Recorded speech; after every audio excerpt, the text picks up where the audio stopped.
جب ہم صبح آتے تھے تو ان کی پریڈ وغیرہ دیکھتے تھے تو ہمیں بڑا اچھا لگتا تھا کہ یونیفارم میں وہ جو بچے پریڈ کر رہے تھے تو پھر مجھے تھوڑا سا شوق ہوا کہ فوج میں آنا چاہیے. تو اس دفعہ جو میں نے دیکھا کہ بہت اچھی بات ہے کہ عوام فوج سے زیادہ جذبات میں تھے اور وہ زیادہ سوچ رہے تھے کہ کیسے کرنا چاہیے اور وہ بڑے بےتاب تھے.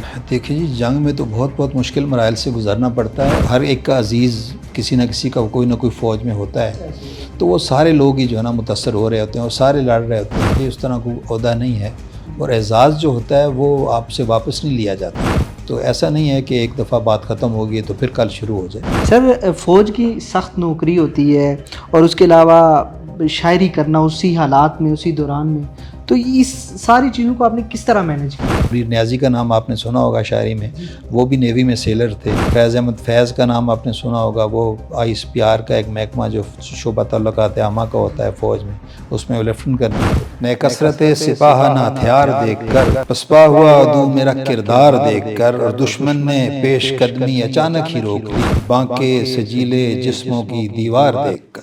تلوار میں نے ڈال لی واپس میان میں رستہ مذاکرات کا ہموار دیکھ کر. واہ واہ، کیا کہنے جی.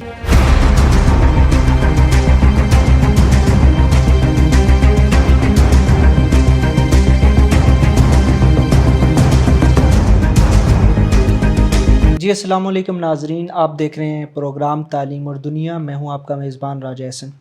ناظرین کرام، گزشتہ ہفتے پاکستان نے بھارت کو جوابی حملہ کر کے یہ ثابت کیا کہ پاکستانی قوم اور پاکستان اپنے دفاع کے لیے منہ توڑ جواب دے گا دشمن کو. اور ابھی منگل کی شام کو وفاقی حکومت کی جانب سے chief of army staff general Asim Munir صاحب کو جو ہے ترقی دے دی گئی اور انہیں فیلڈ مارشل کے عہدے پر فائز کر دیا گیا. اور اس کے علاوہ جو ایئر چیف ہیں ہمارے فوج کے، ان کو جو ہے مزید سروس یا خدمات جاری رکھنے کا جو ہے وہ کہہ دیا گیا ہے. اور اگر ہم ہسٹری کی بات کریں، پاکستانی ہسٹری کی، سب سے پہلے جو فیلڈ مارشل تھے وہ جیسا کہ آپ سب کو پتہ ہے کہ جنرل ایوب خان تھے. اور اب جو دوسرے پاکستان کی ہسٹری میں فیلڈ مارشل ہیں وہ ہیں جنرل عاصم صاحب. اور آج جو ہے ہمارے شو میں اسی حوالے سے کچھ لوگوں کے تاثرات یا کچھ سوالات جو ذہن میں گردش کر رہے ہیں سوشل میڈیا پہ کہ یہ جو فیلڈ مارشل ہے وہ کیا عہدہ ہے، کتنے سٹار کا عہدہ ہوتا ہے، اور یہ فلاں ساری چیزیں. اس حوالے سے آج ہم بات کریں گے. ہمارے ساتھ جو مہمان شخصیت ہے ان کی تعارف آپ کو کرواتا ہوں. ہمارے ساتھ آج کے شو میں موجود ہیں لیفٹیننٹ کرنل خالد مصطفیٰ صاحب. سر بہت شکریہ، آپ شو میں تشریف لائے، وقت دیا. جی شکریہ. سر سب سے پہلے کیسے ہیں آپ؟ ٹھیک ہیں جی الحمدللہ. جی آئی ایم ایبسلیٹلی. سر جی یہ بھی بتائیے گا کہ ماشاءاللہ سے آپ لیفٹیننٹ کرنل ہیں، ریٹائر ہیں، تو آپ مجھے یہ بتائیے گا کہ آپ کا جو ہے فوج میں کب اور کیسے آنا ہوا، یہ تھوڑا سا بتائیے گا آپ. جی ایک تو سب سے پہلے آپ کا بہت شکریہ کہ آپ نے مجھے وقت دیا، اور آپ کے چینل کو میں دیکھتے رہتا ہوں، ماشاءاللہ آپ بڑا اچھا کام کر رہے ہیں. میرا تعلق بنیادی طور پر اچھا، میں مزے کی بات ایک پہلے آپ کو بتا دوں کہ آج 21 مئی ہے اور آج میری برتھ ڈے. ماشاءاللہ. تو میں 21 مئی کو 1966 میں پیدا ہوا جی. ضلع اٹک ہے اور اس کی ایک تحصیل ہے فتح جنگ، اور وہاں پہ ایک ہمارا گاؤں ہے ہتار. اس کے بعد میٹرک میں نے کیا فتح جنگ ہائی اسکول سے، پھر گورنمنٹ کالج سرمال راولپنڈی آ گئے. اور پھر وہاں پہ آ کے نا مجھے تھوڑا سا شوق ہوا فوج میں آنے کا. کیوں ہوا کہ اس وقت کالج میں ہر طرح کی تربیت کے ادارے ہوتے تھے. این سی سی ایک نیشنل لیول پہ جو نیشنل کیڈٹ کورس جس کو کہتے ہیں این سی سی، وہ ہوتی تھی، اور اس طرح کے اسٹوڈنٹ یونینز ہوتی تھیں سیاسی لوگوں کی اس کے لیے تربیت کے لیے. اسی طرح بہت سارے ادبی اور ثقافتی پروگرام ہوا کرتے تھے تو اس زمانے کا. تو وہ این سی سی جب ہم صبح آتے تھے تو ان کی پریڈ وغیرہ دیکھتے تھے تو ہمیں بڑا اچھا لگتا تھا کہ یونیفارم میں وہ جو بچے پریڈ کر رہے تھے. تو پھر مجھے تھوڑا سا شوق ہوا کہ فوج میں آنا چاہیے. تو دس از ہاؤ پھر شوق کی تکمیل کے لیے ہم نے اپلائی کیا اور پاکستان فوج میں کمیشن افسر ہو گئے. سر یہ بھی ہمیں بتائیے گا کہ کس جو ہے جنگی محاذ پہ آپ رہے؟ اب تو میں ریٹائر ہوں جی. تو ویسے کارگل جب ہوا تو اس وقت میں کیپٹن تھا اور میں آزاد کشمیر میں پوسٹڈ تھا. اور جو بھی میری ذمہ داریاں میں لاجسٹکس ہی ہوں بنیادی طور پر. تو کارگل کے دنوں میں کشمیر کے اندر جو بھی خدمات تھیں وہ میں سر انجام دیتا رہا. اس کے علاوہ میں نے یونٹ کمانڈ کی ہے شمالی وزیرستان میں جب میں لیفٹنٹ کرنل تھا. تو وہاں بھی دہشت گردی کی جو جنگ تھی اس میں ہم پیش رہے. وہ ایک بہت ہی منفرد اور طرح کی جنگ تھی. اس کے اپنے ڈائنامکس ہیں دہشت گردی کے خلاف جو جنگ ہے. اس سے پہلے ایز کیپٹن میں نے پاکستان آرمی کو یا پاکستان کو ریپرزینٹ کیا ہے یونائٹڈ نیشن میں بھی. تو اقوام متحدہ کے امن فوج کے دستے کے طور پہ 1993 میں جب میں کیپٹن تھا تو اس وقت ہم نے صومالیہ میں وقت گزارا. تو وہاں بھی جنگی حالات تھے تو وہاں پہ بھی جنگ کو دیکھنے کا موقع ملا. تو یہ 2-3 مواقع ایسے ہیں جہاں پہ ہم نے واقعی جنگ کو بہت زندگی اور موت کو بہت قریب سے دیکھا یوں کہہ سکتے ہیں. اچھا سر، یہ بھی بتائیے گا یہ جو ابھی حالیہ ایک قسم کی کشیدگی ہوئی ہے پاکستان اور بھارت کے درمیان، اس پہ ہونے والے تھوڑے سے جو اثرات ہیں اس جنگ کے تھوڑے سے بتائیے گا کہ آپ نے کیا فیل کیا اس پورے سینیریو میں؟ دیکھیے جنگ جو ہوتی ہے نا وہ صرف فوج نے نہیں لڑنی ہوتی ہے، وہ پوری قوم نے لڑنی ہوتی ہے. اور جب ہم پرانی جنگوں کا سنتے ہیں تو اس میں بھی ایسی ہوا تھا کہ قوم اور فوج وہ دونوں اکٹھے لڑ رہے تھے. سفارتی محاذ پہ بھی آپ نے لڑنا ہوتا ہے.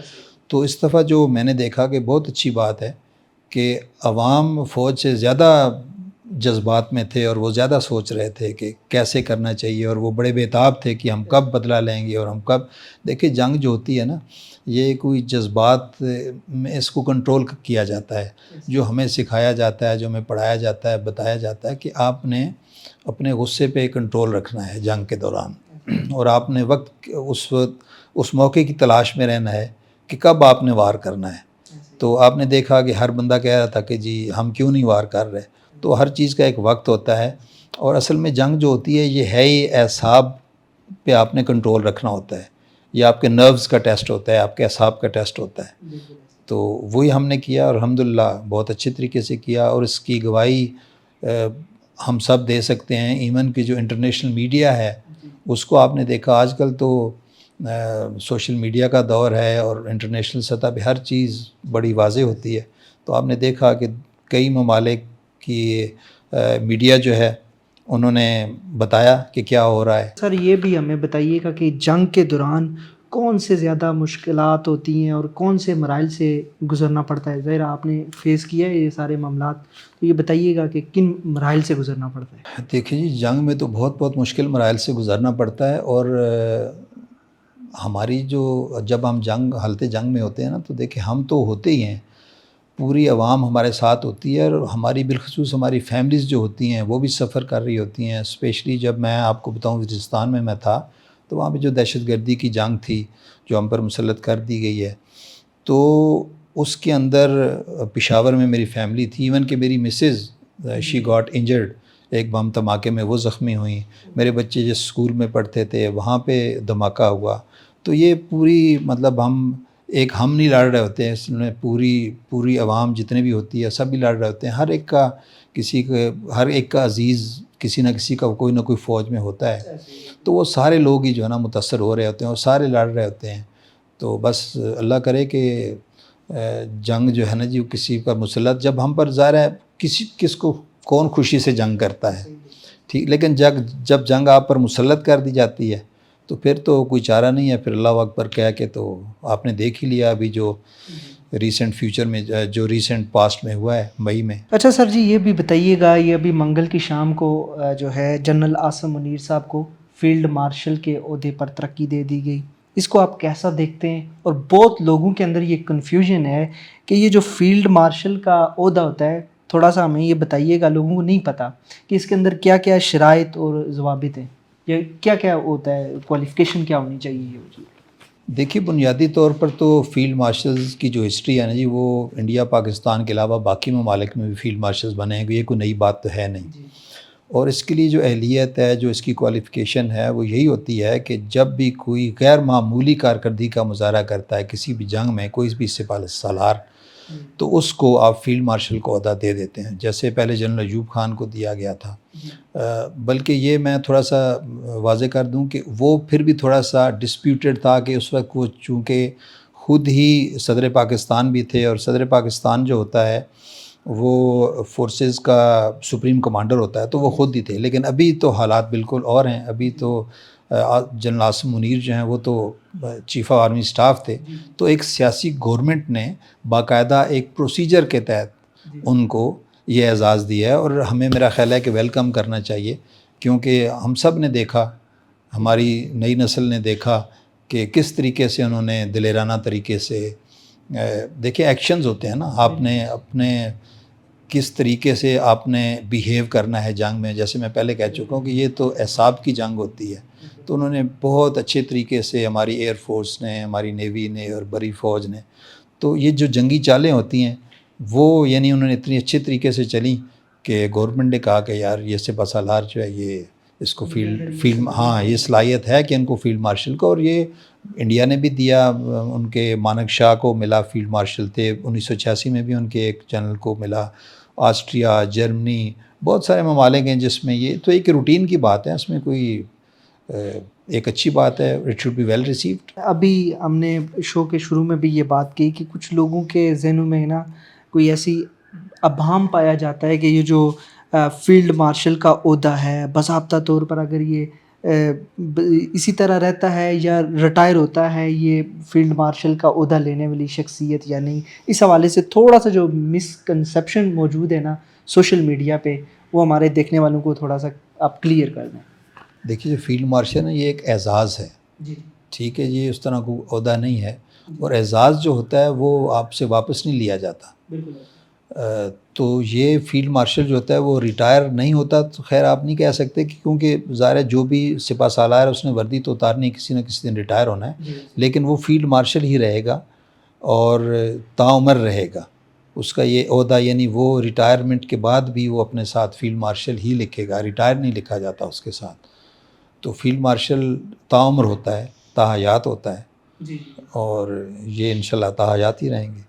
اچھا، جس طرح وہ جنرل ریٹائر، لیفٹیننٹ ریٹائر، تو اس میں ہاں جی، چونکہ یہ ایک اعزاز ہے جو آپ کو قوم کی طرف سے دیا جاتا ہے، حکومت وقت کی طرف سے دیا جاتا ہے، تو اس کے ساتھ یہ فار ایور ہوتا ہے، ہمیشہ کے لیے ہوتا ہے۔ اچھا، کچھ یہ بھی کوسچن تھے کہ یہ جو فیلڈ مارشل ہے یہ تمام جو ہماری بری، فضائی اور بحری جو افواج ہیں ان کا سربراہ ہوتا ہے، کچھ لوگ یہ کہہ رہے ہیں، تو اس حوالے سے تھوڑا سا بتائیے گا کہ اس کے یہ مطلب ان کے متحد ہی کام کریں گے، یا جس طرح وہ ان کا ایک کمانڈر ہوتا ہے، یہ جو چیف ہیں وہ آرڈر دے رہے ہوتے ہیں یا ان کو کمیونیکیٹ کر رہے ہوتے ہیں، یا اسی طرح نظام ہوتا ہے یہ سارا؟ نہیں، جو تینوں فورسز جو ہماری بری، بحری اور فضائی ہے نا جی، اس کا تو اوپر ایک جوائنٹ ہوتا ہے، جوائنٹ چیف جسے کہتے ہیں، جوائنٹ چیف ہیڈ کوارٹر ہوتا ہے، جوائنٹ اسٹاف ہیڈ کوارٹر ہوتا ہے، اور جوائنٹ چیف ہوتا ہے، ٹھیک ہے جی۔ تو یہ جو سربراہ ہیں یہ تو آرمی کے ہیں، اور انہوں نے ظاہر ہے آرمی کو ہی کمانڈ کرنا ہے، اور باقی مشاورت تو ظاہر ہے ابھی جیسے جنگ میں ہوتی ہے سب کمانڈرز کی آپس میں، تو بہرحال یہ پوری فیلڈ مارشل بننے سے کوئی پوری اس کے سب فورسز کے جوائنٹ چیف نہیں بن گئے، یہ ظاہر ہے بری فوج کے سپہ سالار ہیں، اور بری فوج کے سپہ سالار ہی رہیں گے۔ اچھا سر، کچھ جو لاسٹ سوال ہے ہمارا وہ یہ ہے کہ ابھی میں تقریباً دن کو یہی بات کر رہا تھا کہ جب یہ جنگ ہوتی ہے ہمارا، سب سے پہلے فضائی جو کمیونیکیشن ہے یا جو فلائٹس آ رہی ہوتی ہیں وہ بند کر دی جاتی ہیں، لوگ پریشان ہو جاتے ہیں جو باہر سے آ رہے ہیں یا ادھر سے جو جا رہے ہوتے ہیں۔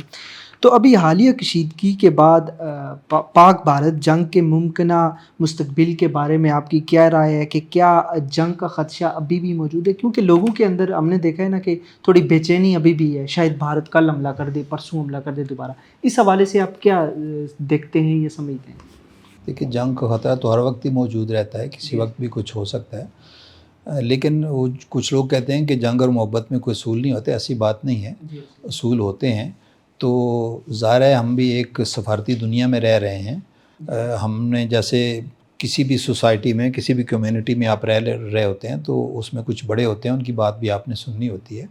تو یہاں پہ بھی ایک سفارتی سطح پر ظاہر ہے جب جنگ بندی کا حکم ہو گیا ہے تو ہماری طرف سے تو پہل نہیں ہوگی، اور ہمارا تو طریقہ بھی اور روایت بھی یہی رہی ہے، اور لیکن اگر ہمارے اوپر وار کیا گیا تو پھر ظاہر جنگ بندی ختم ہو جائے گی۔ بہرحال یہ بڑے ہائی لیول پر مذاکرات ہوتے ہیں، سفارتی سطح پر مذاکرات ہوتے ہیں، ڈی جی ایم اوز جو ہوتے ہیں وہ آپس میں بات چیت کرتے ہیں، یعنی فوج کے بھی آپس میں، دونوں فوجوں کے بھی مذاکرات ہوتے ہیں، سفارتی سطح پہ ہوتے ہیں، سیاسی سطح پہ ہوتے ہیں، انٹرنیشنل گارنٹرز ہوتے ہیں۔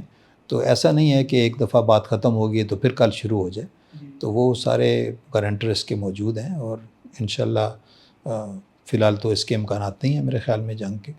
اچھا ناظرین، آپ کو بتاتے چلیں کہ ہمارے جو مہمان ہیں لیفٹیننٹ کرنل خالد مصطفیٰ صاحب، یہ ماشاءاللہ سے شاعری اور ادب سے بھی بہت لگاؤ رکھتے ہیں، اور سر یہ بھی بڑی آپ کی، جب ہم نے پڑھا ہے اس حوالے سے کہ آپ شاعر بھی ہیں اور آپ کو ادب سے بھی لگاؤ ہے۔ سر فوج کی سخت نوکری ہوتی ہے، اور اس کے علاوہ شاعری کرنا اسی حالات میں، اسی دوران میں، تو اس ساری چیزوں کو آپ نے کس طرح مینیج کیا ہے؟ اچھا، یہ ایک مسکنسیپشن ہے لوگوں کے، ہاں دیکھیں جو فوجی ہوتا ہے نا بنیادی طور پہ تو انسان ہی ہوتا ہے نا، تو ہم بھی سب انسان ہیں، ہمارے بھی جذبات ہیں، ہمارے بھی سینے میں دل ہے جو دھڑکتا بھی ہے، تو ہم بھی اپنے جذبات کا اظہار کر سکتے ہیں، ہمارے اندر بھی مصور ہو سکتے ہیں، ہمارے اندر بھی میوزیشنز ہو سکتے ہیں، شاعر ادیب ہو سکتے ہیں۔ تو پہلے تو بحیثیت انسان مطلب ہم اپنے جذبات کا اظہار کرتے ہیں، اور یہ بہت اچھا ہوتا ہے کہ کتھارسس ہوتا ہے جب آپ فنون لطیفہ کی کسی بھی صنف سے وابستہ ہیں تو آپ اپنا کتھارسس کر سکتے ہیں، مصوری کے ذریعے کریں، میوزک کے ذریعے کریں، آرٹ کے ذریعے کریں، شاعری کے ذریعے کریں، نثر کے ذریعے کریں۔ تو بہت سارے فوج میں نے تو اس پہ بہت سارا لکھا بھی ہے، ہمارے جو فوج کے جتنے بھی اہل قلم تھے، میری ایک کتاب ہے، تحقیقی کتاب ہے، وفیات اہل قلم اساکر پاکستان، تو اس میں نے یہ بہت سارے کوئی 200 کے قریب لوگوں کو ایسے نکالا ہے، جیسے فیلڈ مارشل جنرل ایوب کی آپ بات فیلڈ مارشل ایوب خان کی آپ بات کر رہے تھے، تو فیلڈ مارشل ایوب خان بھی مصنف تھے، ایک کتاب انہوں نے لکھی تھی فرینڈز ناٹ ماسٹر، اس کا اردو میں ترجمہ بھی ہوا، تو اس کتاب میں نے جتنے بھی ہمارے سپاہی سے لے کر جنرل تک جتنے بھی لکھنے والے تھے، ایئر فورس کے، نیوی کے، سب کو میں نے اکٹھا کر کے، تو بہت ایسے مشہور لوگ بھی تھے جن کو عام لوگ نہیں جانتے، منیر نیازی کا نام آپ نے سنا ہوگا شاعری میں، وہ بھی نیوی میں سیلر تھے، فیض احمد فیض کا نام آپ نے سنا ہوگا، وہ آئی ایس پی آر کا ایک محکمہ جو شعبہ تعلقات عامہ کا ہوتا ہے فوج میں، اس میں وہ لیفٹنٹ کرنل تھے۔ تو بس مجھے بھی شوق ہے شعر کہنے کا، یہ تو میں فوج میں آنے سے پہلے سے کہہ رہا تھا، جب فوج میں آیا تو پھر تھوڑا سا پیشہ ورانہ مصروفیات جب آئیں تو شاعری پس منظر میں چلی گئی، لیکن وہ ظاہر ہے جو آپ کا شوق ہوتا ہے وہ تو قائم رہتا ہے۔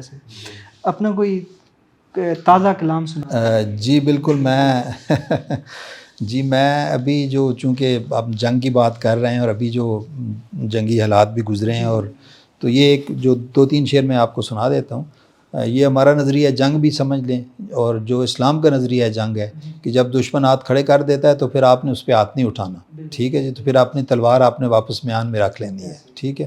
اور دوسری بات یہ ہے کہ آپ نے اپنے ہتھیاروں سے نہیں بلکہ اپنے کردار سے آپ نے ثابت کرنا ہے کہ آپ کون ہیں۔ اب دیکھیں ہوا بھی یہی ہے کہ ہمارے اوپر رات کی تاریکی میں ہمیشہ کی طرح جنگ مسلط کر دی گئی اور ہماری مسجدوں کو نشانہ بنایا گیا۔ تو جنگیں جو ہوتی ہیں وہ مسجدوں کے صحنوں میں تو نہیں لڑی جاتی، جنگیں تو میدانوں میں لڑی جاتی ہیں۔ تو یہ 2-4 شعر اسی تناظر میں ہیں، میں عرض کیے دیتا ہوں کہ نہ کثرت سپاہ نہ ہتھیار دیکھ کر، نہ کثرت سپاہ نہ ہتھیار دیکھ کر، پسپا ہوا عدو میرا کردار دیکھ کر، پسپا ہوا عدو میرا کردار دیکھ کر، اور دشمن نے پیش قدمی اچانک ہی روک لی، دشمن نے پیش قدمی اچانک ہی روک لی، بانکے سجیلے جسموں کی دیوار دیکھ، واہ واہ واہ، دشمن نے پیش قدمی اچانک ہی روک لی، بانکے سجیلے جسموں کی دیوار دیکھ کر۔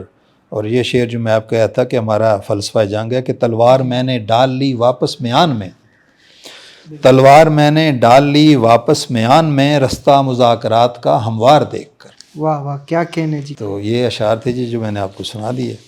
اچھا سر، لاسٹ میں ہمیں ہمارے دیکھنے والے جو بالخصوص ینگ پیپلز ہیں، ینگ لوگ ہیں، ان کو آپ کیا پیغام دیں گے؟ دیکھیں جی، نوجوانوں کے لیے تو میں ہمیشہ ایک ہی بات کرتا ہوں کہ دے شوڈ ورک ہارڈ، ٹھیک ہے نا جی، جس فیلڈ میں بھی ہوئے ہیں، تمام لوگ ہر مکتبہ فکر میں کام کرنے والا ایک جہاد ہی کر رہے ہیں. جو فوج میں ہے وہ بھی جہاد کر رہا ہے، جو محکمہ تعلیم میں ہے وہ بھی درس و تدریس کا کام ہے، وہ بھی جہادی ہے. تو جتنے بھی کوئی سائنسدان ہے جس لیول پہ جو بھی ہے، تو سب لوگ جب محنت کریں گے، سب لوگ ہارڈ ورک کریں گے تو یہ ہمارا ملک جو ہے وہ ترقی کرے گا. آج کل ہوتا یہی ہے کہ ہمارا جو نوجوان ہے وہ یہ سمجھتا ہے کہ میں راتوں رات امیر بن جاؤں، میں صبح اٹھوں تو سب کچھ ٹھیک ہوا. تو ایسا ممکن نہیں ہے، تاریخ ایسے نہیں ہے جو ہم پڑھتے ہیں، جو ہم دیکھتے ہیں کہ کوئی بھی راتوں رات تبدیلی نہیں آتی، اس کے لیے محنت کرنی پڑتی ہے. تو اس لیے میرا پیغام یہی ہے نوجوانوں کے لیے کہ دے شوڈ ورک ہارڈ، محنت کریں اور انشاءاللہ رزلٹ پھر اللہ پہ چھوڑ دیں. جیسے ناظرین آپ نے گفتگو سنی، اور ہمارے ساتھ آج جو شخصیت موجود تھیں لیفٹیننٹ کرنل خالد مصطفیٰ صاحب، ان کی آپ نے گفتگو سنی، اور جو بھی ہمارے نوجوانوں کے اندر یا جو ہمارے دیکھنے والے ان کے اندر جو کچھ مسکنسیپشنز موجود تھیں، آئی ہوپ کہ ہمارے اس شو میں سب کچھ کلیئر ہو گیا ہوگا. انشاءاللہ نیکسٹ کسی اور ٹاپک کے ساتھ، کسی اور نئے مہمان کے ساتھ آپ کی خدمت میں حاضر ہوں گا. اپنا بہت سارا خیال رکھیے گا، دعاؤں میں مجھے یاد رکھیے گا. خدا حافظ.